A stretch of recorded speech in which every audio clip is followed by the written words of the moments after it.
تو ان کے جوان تو ٹینک چھوڑ کے بھاگ گئے تھے. وہاں پہ تو جذبے کا معیار یہ تھا. آج بھی ہم دیکھتے ہیں ان کے فوجی ہمیں گلے میں روٹیاں لٹکائے روتے ہوئے نظر آتے ہیں, ہمیں کھانے کو اچھا نہیں ملتا, ہمیں وسائل نہیں دیے جاتے, ہمیں جنگوں میں جھونک دیا جاتا ہے.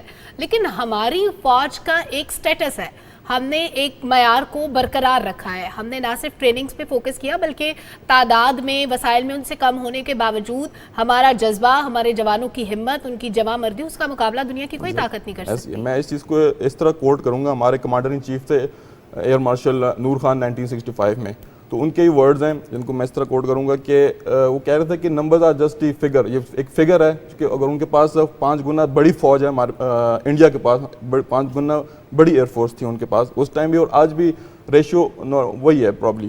تو اس چیز کو انہوں نے کہا کہ ہم مورال اور ہماری جو ٹریننگ ویلیوز ہیں اس چیز سے کیٹر کریں گے. ان کے بھی اس ٹائم بھی وہی الفاظ تھے 1965 میں, اور آج بھی یہی چیز ہم نے دیکھی بھی ہے, کیونکہ ہم بھی انہی صفوں میں آج کھڑے ہیں جو پہلے ہم باتیں سنتے تھے, ٹی وی پہ دیکھتے تھے آپ کی طرح, اور آج ہم ادھر ہی کھڑے ہیں, ادھر دیکھے ہم نے, اور ہم اس چیز میں ہم بڑا فخر محسوس کرتے ہیں کہ انہی لائنز پہ ہم کام کر رہے ہیں, اور ہمارے بڑے ہمیں گائیڈ کرتے ہیں, ہمیں ڈائریکشن دیتے ہیں, اور ہم اس کو فالو کرتے ہیں. الحمدللہ. اور دیٹ از دا ریزن سر کہ پھر ہم کہتے بھی ہیں کہ it's not the machine, it's the man behind the machine. یہ ہے دا مین بیہائنڈ دا مشین, چاہے وہ طیارے ہوں چاہے وہ ہیلیز ہوں. سر تھوڑی سی بات ہم ضرور آج کے حالات پر بھی کرنا چاہیں گے, بیکاز ہم نے کل کا شو بھی اسی طرح سے کیا کہ سوات میں جس طرح سے پاک فوج کا ریسکیو اینڈ ریلیف آپریشن جاری ہے, اور ایسے میں ہم یہ دیکھتے ہیں کہ ابھی فلڈ ایکٹیویٹیز میں بھی ہمارے تمام فورسز جو ہیں وہ کام کر رہے ہیں. تو وقار صاحب تھوڑا سا آپ سے جاننا چاہوں گا کہ کس طرح فلڈ افیکٹڈ ایریاز میں کس طرح سے پاک فضائیہ کام کر رہی ہے. لیکن time and over again Pakistan has been challenged with natural disasters. تو لیکن as a nation we have always فought this together. ہمیشہ کی طرح اس دفعہ بھی as a nation we are fighting this, and ان شاء اللہ we have no doubts we will get over this. اس میں Pakistan Air Force is also contributing like every other organization in Pakistan. تو پاکستان ایئر فورس نے اس کے لیے کافی انہوں نے فرسٹ آف آل اپنا ڈیم انہوں نے اپنا فنڈ سیٹ اپ کیا ہے, جس میں کنٹریبیوشنس لے رہے ہیں from all the officers, airmens and staff of the working air force. Contributions civilians نے بھی کافی دی ہیں. اپارٹ فرام دیٹ ہمارے پاس چونکہ یہ ریسورسز ہیں, ایئر کرافٹس ہیں, C-130s ہیں, ہیلی کاپٹرز ہیں. بٹ C-130 کا تو بہت اہم رول رہا ہے, اس پہ میں ضرور چاہوں گا کہ آپ ایڈ بھی کیجیے گا. بالکل, یہ C-130s اور ہیلی کاپٹرز کی ریسورسز ایئر فورس کے پاس ہیلدی نمبر ہے, تو اس کو ہم یوٹیلائز کر رہے ہیں. آل آؤٹ ایفرٹس ہیں, all resources are being directed at the time to give some sort of relief to the flood victims. C-130s اور ہیلیز کی ہم کنٹریبیوشنس کو اس لیے ہمیں زیادہ ایمفسائز کرنا پڑے گا کیونکہ they can reach to inaccessible areas. C-130s کی سارٹیز نے جو راشن ہے, کھانے کا راشن ہے, شیلٹرز ہیں, ٹینٹس ہیں, یہ پرووائڈ کیے ایسی لوکیشنز پہ, ریموٹ ایریاز پہ, جو جہاں پہ آپ ویسے بھی نہیں پہنچ سکتے فردر ان دی نارتھ, اور due to this current situation, due to the flood آپ ابھی بالکل بھی نہیں پہنچ سکتے. تو C-130 کا رول اس لیے بہت وائٹل ہے, اور PF اس میں فلی کنٹریبیوٹ کر رہی ہے. اچھا وقار صاحب, فلڈ افیکٹڈ ایریاز میں آج کل ہم دیکھ رہے ہیں ہر جگہ پہ ہماری جتنی بھی فورسز ہیں سب مل جل کے کام کر رہی ہیں. کیا روٹیشن پہ ڈیوٹیز ہوتی ہیں فلڈ افیکٹڈ ایریاز میں تمام جوانوں کی, تمام آفیسرز کی؟ پہلے ایک ٹیم جاتی ہے, پھر دوسری ٹیم جاتی ہے, ان کو تھوڑا سا ریلیف ملتا ہے, اس طرح سے ہوتا ہے؟ دیکھیں, جس سے آپ نے بھی 1965 کی بات کی, پھر بھی بات ہوئی, آپ نے بات کی موٹیویشن اور مورال کی. تو وار سچویشن ہو یا ایسی سچویشن ہو جہاں پہ بھی قوم کو پاکستان ایئر فورس کی ضرورت ہے, وہاں پہ موٹیویشن اور مورال اتنا ہائی ہوتا ہے کہ nobody wants to go back home, everybody is willing to give their all. تو اسی طرح اس سچویشن میں بھی ابھی فلڈ کرائسس جو ہے, ہمارے everybody is willing and everybody is motivated کہ نہیں مجھے یہ کام دیں, میں یہ کروں گا. یہ جذبہ ہمارے جوانوں کا, اور یہی جذبہ ہے جو ہمیں دنیا کی کسی طاقت سے ہارنے نہیں دیتا. جب مشکل آتی ہے وہ کہتے ہیں ہم یہی رہیں گے. اور یہ ہم نے ہر دفعہ دیکھا ہے, جب ہم کسی بھی ایئر بیس پر گئے ہیں, ہم نے وہاں کوریج کی ہے, اور ہم نے یہ سوال کیا آفیسر سے, پائلٹ سے, تو سب ہمیشہ تیار رہتے ہیں, 24/7 تیار رہتے ہیں کہ جب قوم نے پکارا دے آر دیئر. عبدالباسط صاحب آپ کی طرف آؤں گا, ہیلیز کا رول کیا ہے اور بالخصوص فلڈ افیکٹڈ ایریاز میں جس طرح سے ہم نے ہیلیز کو دیکھا, کئی ایسے علاقے جہاں پر اگر دریا میں طغیانی بھی تھی, وہاں کوئی پھنس بھی گیا تھا, وہاں پہ ہم نے ہیلی کو دیکھا کہ جس طرح سے وہ قریب گیا, حالانکہ بڑا ڈینجرس ہوتا ہے اتنا قریب چلے جانا کسی موج کے, لیکن لوگوں کو ریسکیو کرنا. تھوڑا سا ہیلیز کے رول پہ.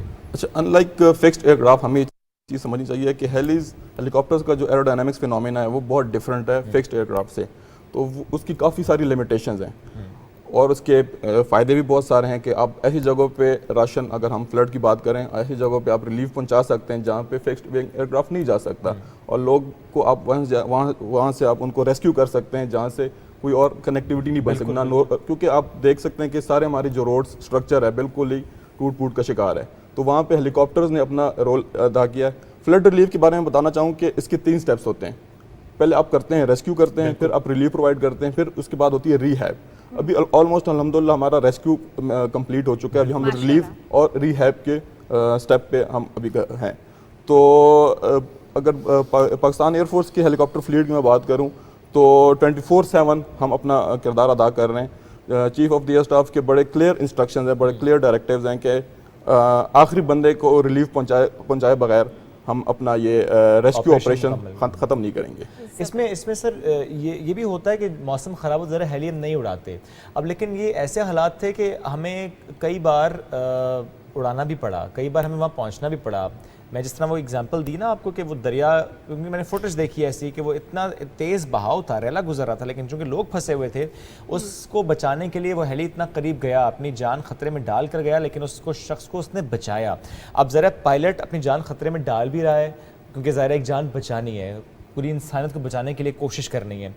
کون کون سے ایسے حالات ہوتے ہیں سر کہ جب بڑا ایک ٹف ڈیسیژن ہوتا ہے کہ اب ہیلی اڑانا ہے یا نہیں اڑانا؟ بہت سارے اس طرح واقعات آتے ہیں, بہت ایسے سینیریوز بنتی ہیں جو آپ نے یہی میں وہی بات کروں, ٹریننگ کا حصہ ہوتا ہے کہ آپ نے ٹف ٹائم کنسٹرینٹ انوائرمنٹ میں ڈیسیجن لینا ہے کہ آیا میں آگے جاؤں یا میرے جو جہاز میں بیٹھے ہیں وہ بھی تو کسی کے بھائی ہیں, کسی کے شوہر ہیں, کسی کے جو ہے نا والد صاحب ہیں, ایک جان قیمتی ہے کیونکہ وہ پائلٹ کی پیور پائلٹ کا ڈیسیجن ہے. بالکل ایگزیکٹلی, جو پائلٹ ہے وہ جس جہاز پہ وہ بیٹھا ہوا ہے, جس طرح میں نے بات کی کہ وہ بہت ہی قیمتی اثاثہ ہوتے ہیں, پائلٹ اٹ سیلف بھی, جو ہمارا کرو ہوتا ہے وہ بھی, اور جس جہاز پہ وہ بیٹھے ہوتے ہیں وہ بھی.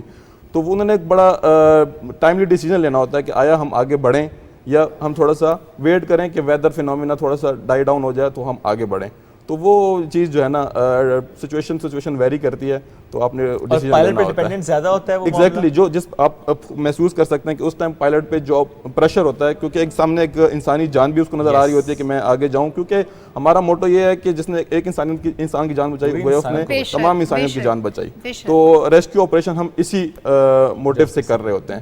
تو یہ آپ دیکھ سکتے ہیں, محسوس کر سکتے ہیں کہ جس پریشر سے ہمیں نظر بھی آ رہا ہے, اور جتنا جلدی ہمارا ریلیف اور ریسکیو کا جو پروسیس تھا یہ جتنی جلدی چینج ہوا ہے شعیب, یہ اتنا جلدی ممکن نہ ہوتا اگر ہمارے پاس ظاہر ہے ایئر کرافٹ نہ ہوتے. بہت ساری جگہوں پہ پہنچنا ممکن نہیں تھا جہاں پر جیسے آپ نے بتایا کہ ہیلی کے تھرو ہم نے لوگوں کو ریسکیو کیا. اچھا وقار صاحب, یہ تو ہم نے ساری باتیں کر لی پروفیشنل لائف سے متعلق. اب ظاہر ہے جو لوگ ہمیں یونیفارم کے اندر نظر آ رہے ہیں ان کی یونیفارم سے ہٹ کے بھی ایک زندگی ہوتی ہے, تو لوگ یہ سمجھتے ہیں کہ یہ جو یونیفارم میں آفیسرز ہمیں نظر آتے ہیں یہ ذاتی زندگی میں بھی ایسے ہی ہوتے ہیں. ہاں, وہ گاڑی نہیں چلاتے, وہ جہاز ہی چلاتے ہیں. وہ جہاز ہی چلاتے ہیں, ایگزیکٹلی. ایسے تھوڑی ہے کہ کھانا لینے جانا ہے تو جہاز پہ جانا ہے, آف کورس گاڑی پہ جانا ہے یونیفارم کے بغیر بھی. تو روٹین لائف میں اور آفیشیل لائف میں فرق کیا ہوتا ہے؟ اور ڈیلی تو ظاہر روٹین میں اگر 9 to 5 جاب ہوتی ہے لیٹ سپوز, تو ایئر کرافٹ تو نہیں اڑانا ہوتا, تو اس وقت کیا مصروفیات ہوتی ہیں آپ؟ جی, فرسٹ آف آل یہ ٹائم ریسٹرکٹیڈ ہماری جاب ڈسکرپشن اس طرح کی ہے کہ 9 to 5 یا ٹائم پہ اس کو ہم ریسٹرکٹ نہیں کر سکتے. 24 گھنٹے we are always there, always ready. ہم کوئی نہ کوئی کام ایٹ آل ٹائمس کر ہی رہے ہوتے ہیں. اس سے جیسا آپ نے کہا کہ we always obviously have our own lives, our own families, ہمارے پیرنٹس ہیں, ہماری اپنی فیملیز ہیں. تو لیکن یہ ایک بات کافی مشہور ہے, وی پائلٹس نو دس, کہ pilot is not a job, it is an attitude, it is a lifestyle. تو it depicts on other circles as well, کہ جیسے ہم کوئی اور کام کر رہے تھے تو گاڑی چلا رہے تھے, پائلٹ کے انداز میں کرتے ہیں نہیں, ہم چلائیں گے نارملی, تو اگر گاڑی کوئی اور ہم تھوڑی سی تیز کر دیں, اوورٹیک کرنے یا کچھ کر رہے ہیں, تو یہ تم نے پھر پائلٹ بن گئے ہو. تو یہ ڈپینڈ ہو رہا ہوتا ہے. اچھا, ویسے فرق کیا لگتا ہے جہاز کے بعد جب آپ اپنے فلائی کر کے واپس آتے ہیں اور گاڑی چلا کے گھر جاتے ہیں؟ زمین پر آنے کے بعد کیا محسوس؟ دیکھیں, شروع میں تو it was so over whelming کہ آپ